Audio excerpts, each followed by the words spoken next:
அன்பார்ந்த தோழர்களே, காலத்தின் அருமை கருதி ஒரு அடையாளமாக நம்முடைய ஐயா கவிஞர் பிரபாகரன் அவர்கள், நாம் தான் அந்த நேரத்தை நீங்கள் எடுத்துக்கொள்ளுங்கள் தொடங்குவதற்கு முன்பாக என்று அதற்குள்ளாக தலைமை கழகம் இங்கே வருகிற பொழுது முறையாக நம்முடைய நாட்டாமை அவர்கள் துவங்கி வைப்பார்கள். அதன் தொடர்ச்சியாக மற்ற பொறுப்பாளர்கள் இங்கே மேடைக்கு அழைக்கப்பட இருக்கிறார்கள். வருபவர்களுக்கு சரியாக நான் வந்து நின்று விடுவேன். யாருடைய பெயரையும் சொல்ல வேண்டியதில்லை. தலைமையில் இருக்கிற பெயரை சொல்லி நம் அனைத்து கட்சிகளின் சார்பாக அண்ணார் நாட்டாமை அவருடைய பெயரை சொல்லி பெரியாரின் செல்வத்தை மட்டும் சொல்லிவிட்டு அனைத்து தோழர்களே என்று சொல்லி உங்களுடைய கருத்தை பதிவு செய்யும்படி அன்போடு கேட்டுக்கொள்கிறேன். அடுத்ததாக மாநில மகளிரணி செயலாளர் தோழர் தகடூர் தமிழ்ச்செல்வி, எல்லோருக்கும் 5 நிமிடம்தான். அதிலிருந்து இல்லை என்று சொன்னால் நான் அருகில் வந்து நின்று விடுவேன்.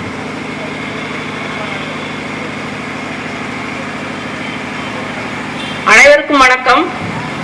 அறிவாசான் தந்தை பெரியாரின் பிறந்த நாளை சமூக நீதி நாள் என்றும், புரட்சியாளர் பாபா சாஹேப் அவர்களின் பிறந்த நாளை சமத்துவ நாள் என்றும் நம்முடைய திராவிட மாடல் அரசு அறிவித்து ஒரு மிகப்பெரிய பெருமை சேர்ப்பது போல முத்தமிழர் கலைஞர் அவர்களின் பிறந்த நாள் என்பது திராவிடர் எழுச்சி நாள் என்று கொண்டாடி கொண்டிருக்கின்ற இந்த மகிழ்ச்சியான வேளையில் நாம் முத்தமிழர் கலைஞர் அவர்களின் வரலாற்றை இங்கே நினைவு கூற ஒரு நன்றி உணர்வோடு, கலைஞர் என்றால் அது ஒரு வரலாறு, மக்களுக்காக வாழ்ந்த ஒரு தலைவர் என்ற உணர்வின் அடிப்படையில் இங்கே கலந்து கொண்டிருக்கின்ற அத்தனை தோழர்களுக்கும் முதற்கண் என்னுடைய வணக்கம். பாராட்டி போற்றி வந்த பழமை லோகம் ஈரோட்டு பூகம்பத்தால் இடிது பார், ஈவேரா என்னும் நாமும் இந்நாட்டின் ஆரியத்தை ஆளிக்க வந்த சூறாவளியாம் என்று முழங்கியவர் தந்தை நம்முடைய முத்தமிழர் கலைஞர் அவர்கள். ஆரியத்தின் அடி பீடம் என்பது அதுதான் இங்கே வர்ணாசிர தர்மம் என்று சொல்லப்படுகின்ற இந்த ஜாதிய கட்டமைப்பு.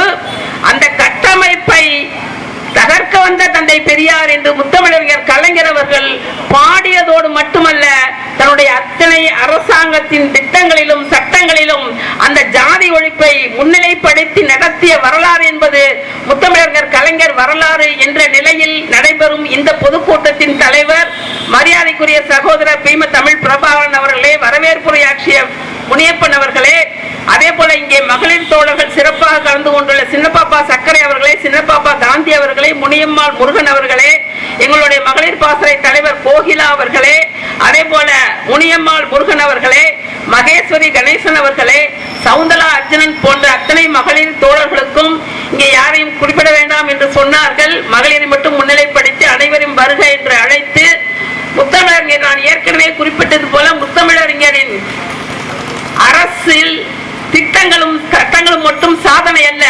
முத்தமிழர் கலைஞர் அவர்களே ஒரு மிகப்பெரிய சாதனையாளர், ஒரு மிகப்பெரிய வரலாற்றை உருவாக்கியவர்.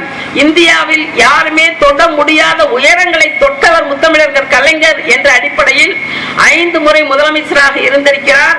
1969, 1971, 1989, 1996, மீண்டும் 2006 என்று 5 முறை முதலமைச்சராக இருந்தது மட்டுமல்ல, கிட்டத்தட்ட இந்திய அரசியல் வரலாற்றிலேயே அதிக நாட்கள் முதலமைச்சராக இருந்த வரலாற்று சிறப்பு மிக்க பெருமை முத்தமிழர் கலைஞர் அவர்களை சாரும். கிட்டத்தட்ட 7000 நாட்கள் அவர் முதல்வராக இருந்திருக்கிறார். அது மட்டுமல்ல, யாராலும் தோற்கடிக்கப்பட முடியாத ஒரு வரலாறு என்று முத்தமிழர் கலைஞர் அவர்களுக்கு உண்டு. அந்த அடிப்படையில் 1957 குளித்தலை, 1962 தஞ்சாவூர், 1967 சைதாப்பேட்டை, 1971 மீண்டும் சைதாப்பேட்டை, 1977 அண்ணா நகர், 1989 துறைமுகம், 1997 மீண்டும் துறைமுகம், 1996 சேப்பாக்கம், 2011 திருவாரூர், 2014 மீண்டும் திருவாரூர் என்று யாராலும் இந்திய வரலாற்றின் எந்த ஒரு சட்டமன்ற உறுப்பினரும் தொடர்ந்து வெற்றி அடைந்தது என்பது முத்தமிழர் கலைஞர் அவர்கள் மட்டும்தான் என்பதை இங்கே பதிவு செய்து, இன்றைக்கு ஒரு ஆட்சி நடைபெறுகின்றது. நம்முடைய எதிர்க்கட்சி தலைவர், நம் வீட்டு பிள்ளை, கலைஞரின் கொள்கை பேரன் உதயநிதி ஸ்டாலின் அவர்கள் என்ன சொல்லி இருக்கிறார்கள் என்றால், எந்த ஒரு பிரச்சனை என்றாலும் வாய் பேசா மடந்தையாக இருக்கின்ற மியூட் மோட் சீஃப் மினிஸ்டர், ஒரு அமைதியாக எதற்கும் வாய் திறக்காத ஒரு முதலமைச்சர் என்று அவர் கண்டித்திருக்கின்ற வேலை என்பது இன்றைக்கு மேகதாது அணையை கர்நாடக அரசாங்கத்தில் இப்பொழுது புதிதாக வந்த முதலமைச்சர் நல்ல வாய்ப்பு என்று கூறுகிறார். பிரவீன் சக்கரவர்த்தி என்ற ஒரு காங்கிரசுக்கு இங்கே 107 எம்எல்ஏக்களை வைத்துள்ள தமிழக வெற்றி கழகம் அவர்களுக்கு அந்த வாய்ப்பை தந்திருக்கிறார்கள் என்பதெல்லாம் நினைக்கின்ற பொழுது இது ஒரு ஆபத்தான காலகட்டம். இந்த மேகதாது அணை கட்டக்கூடாது என்று உச்சநீதிமன்ற தீர்ப்பே இருக்கின்றது. இதற்கு மிகப்பெரிய வரலாற்றை ஆரம்பித்தவர் முத்தமிழர் கலைஞர் அவர்கள். காவிரி நதிநீர் ஆணையம் என்றும், காவிரி நதிநீர் மேலாண்மை ஆணையம் என்றும், காவிரி நதிநீர் ஒழுங்காற்று ஆணையம் என்றும் ஒரு மிகப்பெரிய வரலாற்றை உருவாக்கிய பெருமை கலைஞர் அவர்களுக்கும் அதன் பிறகு வந்த தலைவர்களுக்கும் உண்டு. அந்த அடிப்படையில் உச்சநீதிமன்றம் என்ன சொல்லி இருக்கிறது என்றால், இந்த கர்நாடக அரசாங்கம் மேகதாதுவில் அணை கட்ட வேண்டும் என்றால் இந்த காவிரி நதிநீர் ஆணையம் மற்றும் காவிரி நதிநீர் ஒழுங்காற்று மையத்தின் உத்தரவை பெற்ற பிறகுதான், அனுமதியை பெற்ற பிறகுதான் நடைபெறும் என்று சொல்லி இருக்கின்ற வேளையில் இங்கே நடைபெறுகின்ற அரசாங்கம் அதனை எந்த அளவிற்கு அதனை எதிர்கொள்ள போகிறார்கள் என்பது தெரியவில்லை. எந்த காலத்திலும் இல்லாத பக்ரீத் பண்டிகையை ஒரு இஸ்லாமிய சகோதரர்கள் வருத்தப்பட வைக்கின்ற ஒரு நிகழ்வும் இந்த காலகட்டத்தில் நடந்து கொண்டிருக்கிறது. அதை மட்டுமல்ல, நிறைய பட்டியலிடலாம். இந்த வேளையில் கலைஞர் அவர்களை நினைவு கூறுவது என்பது ஒரு வரலாற்று கட்டாயம், ஒரு வரலாற்று கடமை. ஒரு சில செய்திகள் மட்டும், கலைஞர் தனித்துவமாக செய்த செய்திகளை மட்டும் நான் இங்கே குறிப்பிடுகின்றேன்.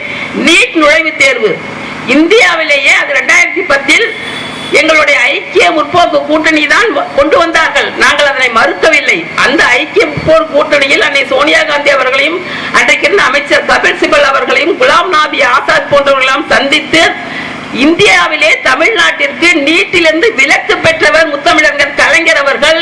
இன்றைக்கு எத்தனையோ மாணவ செல்வங்கள், 33 மாணவ செல்வங்கள் மடிந்து ஒழிந்த பிறகும் இந்த கேடுகட்ட ஒன்றிய அரசு அந்த நீட் நுழைவுத் தேர்வை அதை தடை செய்யாமல் இருக்கிறது என்பதை நான் இங்கே பதிவிடுகிறேன். இந்திய வரலாற்றில் முதல் முறையாக பிரதிபா பாட்டீல் என்கின்ற ஒரு பிற்படுத்தப்பட்ட பெண் சமூகத்தை ஜனாதிபதி ஆக்கிய பெருமையும் நம்முடைய முத்தமிழர் கலைஞர் அவர்களுக்கு உண்டு.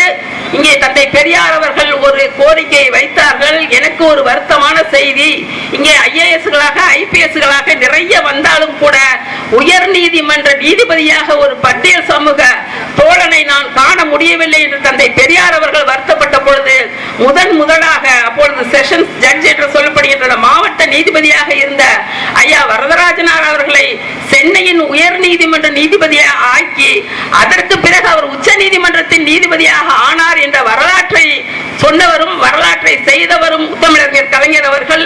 அதே போல தேசிய கொடியை மாநிலங்கள் தேசிய கொடியை ஏற்றுகின்ற முதலமைச்சர்கள் தேசிய கொடியை ஏற்றுகின்ற உரிமையை வாங்கி கொடுத்தவர்கள் முதலமைச்சர் முத்தமிழர் கலைஞர் அவர்கள்.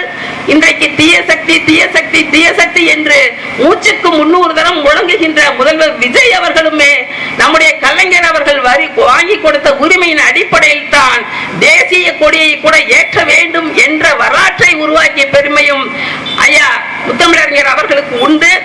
அதே போல இன்றைக்கு மத்தியில் அவர்கள் ஆட்சியில் இருந்த பொழுது கூட முத்தமிழறிஞர் அவர்கள் மத்தியில் அந்த ஐக்கிய முற்போக்கு கூட்டணி ஆட்சியில் இருந்த பொழுதுதான் மிகப்பெரிய வரலாற்று சிறப்புமிக்க திட்டங்கள் 27% வேலை வாய்ப்பில் பிற்படுத்தப்பட்ட மக்களுக்கு, 27% கல்வியில் பிற்படுத்தப்பட்ட மக்களுக்கு எஜுகேஷன் லோன் என்று சொல்லப்படுகின்ற மிகப்பெரிய திட்டம், கிட்டத்தட்ட 70,000 கோடி விவசாயிகளின் கடன் ரத்து. இன்றைக்கு VP ராம்ஜி என்று பெயரை மாற்றியது மட்டுமல்ல, அதற்கு உரிய நிதியை கூட கொடுக்க மறுக்கின்ற ஒன்றிய அரசு. தேசிய மகாத்மா காந்தி தேசிய ஊரக வேலைவாய்ப்பு திட்டம் உருவானதும் அந்த காலகட்டத்தில் தான். அப்படியெல்லாம் இருந்த காங்கிரஸ், அவருடைய அடுத்த தலைமுறை ராகுல் காந்தி அவர்கள் மிகப்பெரிய மூளை மயக்கத்திற்கு மிகப்பெரிய மூளை குழப்பத்திற்கு ஆளாகி இருக்கிறார் என்பதை இன்றைக்கு அகில இந்திய தலைவர்களும் சுட்டி காட்டி இருக்கிறார்கள் என்ற அந்த வரலாற்று செய்தியோடு இறுதியாக ஒரே ஒரு செய்தி. தந்தை பெரியார் மறைகிறார். தந்தை பெரியாரை அரசு மரியாதையோடு அடக்கம் செய்ய வேண்டும் என்று முத்தமிழறிஞர் கலைஞர் அவர்கள் நினைக்கின்ற நேரத்தில் அங்கே இருந்த உயர் அதிகாரிகள் சொல்லுகிறார்கள், தந்தை பெரியார் அவர்கள் எந்த ஒரு அரசு அமைப்பிலும் இல்லை, அந்த நிலையில் ஒரு அரசாங்க மரியாதை அவருக்கு கொடுக்க முடியாது, அப்படியும் மீறி நாம் கொடுத்தால் நம் அரசாங்கம் கலைக்கப்படுவதற்கு கூட வாய்ப்பு இருக்கிறது என்று சொல்லுகிறார்கள். அப்பொழுது சொல்கிறார் கலைஞர் அவர்கள், என்னுடைய ஆட்சி தந்தை பெரியார் அவர்களை இறுதி மரியாதை செய்ததற்காக, அரசு சார்பாக இறுதி மரியாதை செய்வதற்காகத்தான் என்னுடைய ஆட்சி கலைக்கப்படும் என்றால் அதனை மகிழ்வோடு ஏற்றுக்கொள்வேன் என்று அவர் உறுதியாக நின்று தந்தை பெரியாருக்கு அரசு சார்பாக இறுதி மரியாதை செலுத்தியவர் முத்தமிழர் கலைஞர் என்ற அந்த இனிய வரலாற்றோடு முத்தமிழறிஞர் பேரறிஞர் அண்ணாவின் இரண்டாம் பாகமாக முத்தமிழறிஞரின் இரண்டாம் பாகமாக நம்முடைய முத்துவேல் கருணாநிதி ஸ்டாலின் இரண்டாம் பாகமாக உதயநிதி ஸ்டாலின் அவர்களும் இந்த திமுக திராவிட முன்னேற்ற கழகத்திற்கு ஒரு மிகப்பெரிய வரலாற்றை உருவாக்கி கொண்டிருக்கிறார்கள். அதற்கு எங்களுடைய தமிழர் தலைவர் ஐயா அவர்கள் எந்த காலகட்டத்திலும் திராவிடர் கழகமும் திராவிட முன்னேற்ற கழகமும் இரட்டை குழல் துப்பாக்கிகள் என்று அவர் சொல்லிய அந்த அடிப்படையில் ஒரே ஒரு நன்றி அறிவிப்பை மட்டும் நம்முடைய ஐயா நாட்டான் மாதவர்களுக்கு தெரிவித்துக் கொள்கிறேன். ஐயா அவர்களுடைய பொதுக்கூட்டத்திற்கு ஐயா அவர்கள் நிறைய மகளிர் தோழர்களை அழைத்து வந்தார்கள். எங்களுடைய தமிழர் தலைவரும் அதனை மிக பாராட்டினார்கள் என்ற அடிப்படையில் அவருக்கு நன்றி கூறி, வாய்ப்புக்கும் நன்றி கூறி விடைபெறுகிறேன். நன்றி, வணக்கம்.